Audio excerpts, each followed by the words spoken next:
जय स्वामीनारायण।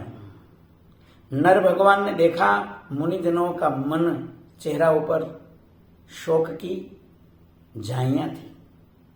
नर भगवान ने आश्वासन देते हुए कहा कि मुनिजनों, आप आसन देता हूं, आप विराजो,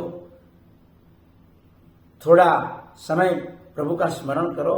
अभी थोड़ी देर में स्वयं साक्षात नारायण यहाँ पधारेंगे और आप सबकी भावना इच्छा पूर्ण करेंगे।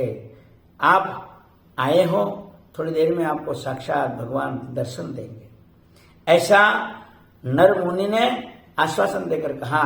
मुनिजनों प्रभु की इंतजार में थोड़ी देर बैठे तो भगवान स्वयं साक्षात नारायण गुफा में से कुटिया तरफ बद्री जो वृक्ष है ने उसके नीचे साक्षात नारायण का आगमन हुआ। जब भगवान का आगमन हुआ ऋषि मुनियों एकदम खड़े हो गए। खड़े होकर भगवान का चरणों में गिर गए, दंडवत प्रणाम करने लगा। और भगवान को देखकर ही मुनिजनों का हृदय में जो प्रभु का प्रेम था ने उसका सागर उमड़ गया। यूं पछी राजी थया मुनिराय, प्रेम लाग्या प्रभु जी ने पाय। हुआ परवश पामी आनंद, थई कंठे वाणी गद गद। चाल चक्षुए नीर चोधारे, करे प्रणिपात वारे वारे। પછી પ્રભુએ પ્રેમે બોલાવી, આપે બેઠા આસન પર આવી। પછી સૌને પાસે બેસાડ્યા, हेते हेरी ने तापनी वारा। भगवान ने एक एक संत को हृदय पे लगा लिया। भगवान जानते थे कि भारत भूमि में उन्होंने जो पाप ताप और संताप देखा है ने उससे मेरा मुनियों का हृदय संतप्त हो गया है। जब मैं उनको हृदय पे लगाऊंगा तो मेरा संत जनों का मन में शीतलता व्याप्त हो जाएगी। मेरा स्पर्श का अनुभव करके वो संसार से विरक्त हो जाएंगे। फिर उनको हृदय में जो दुख हुआ है ना उनकी विस्मृति हो जाएगी। भगवान ने एक एक संत को गले लगाया, पीठ थपथपाई और बहुत प्यार से भगवान ने आसन देकर बिठाया। करुणा में दृष्टि करी भगवान नारायण ने संतों का हृदय में भी परम सुख परम शांति का अनुभव हो गया। संसार की उनको विस्मृति हो गई। स्वाभाविक है भक्तजनों, जब अपन जगत को देखेंगे ने, जगत तरफ अपना मन को लगाएंगे, दृष्टि करेंगे तो अपन का हृदय में ताप संताप होगा। और जब भगवान का दीदार करेंगे, भगवान की मूर्ति को निरखेंगे, भगवान का स्वरूप का चिंतन करेंगे ने तो परम सुख और परमानंद की प्राप्ति हो जाती है। क्योंकि भगवान का स्वरूप ही ऐसा है, शांताकारम भुजग शयनम। भगवान का स्वरूप एकदम शांत मूर्ति है। भगवान स्वामीनारायण कैसे शांत मूर्ति थे, शांत मूर्ति।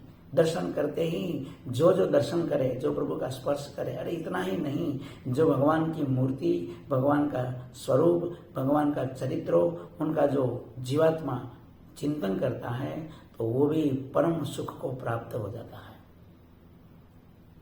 इसीलिए तो तुलसीदास जी ने कहा है ना, नाही सुख सुख सुरपुर नरपुर नागपुर, ये तीन में सुख नाही। सुरपुर नरपुर नागपुर, ये तीन में सुख नाही। का सुख हरि के चरण में या संतन के माही। या तो भगवान का चरणों में सुख है या संतों का सत्संग में सुख है। ऐसा भगवान, ऐसा नर, ऐसा तुलसीदास जी ने कहा है। संत पुरुषों ने भगवान नारायण का दर्शन किया ने तृप्ति नहीं होती है। इस प्रकार बछड़ा है ने वो अपनी माता का प्यार में लुब्ध हो जाता है। जिस प्रकार चकोर पक्षी चंद्रमा के सामने देखते हुए एकदम भावान्वित हो जाता है, ऐसे ही संत पुरुष का हृदय, ये ऋषि मुनियों का हृदय भगवान नारायण को निरखने में एकाकार हो गया। निरखी मुनि हेत अति, जाणु मिटेशु पीछे मूर्ति। भगवान नारायण ने देखा कि मेरा संतो मेरे सामने आंखों का जो मिचकारा है ना वो बंद हो गया। जिस प्रकार चंद्रमा के सामने चकोर देखते रहते हैं, इसी प्रकार संत जनों भगवान नारायण की मूर्ति के सामने एकाकार, मटका रहित, मिचकारा रहित, अपलक नयनों से प्रभु का दर्शन करने लग गए।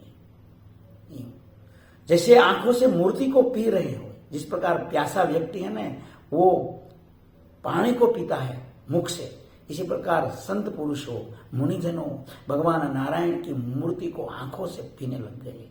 ऐसा संत जनों को भगवान नारायण की मूर्ति में अत्यंत प्रीति थी। जय स्वामी नारायण।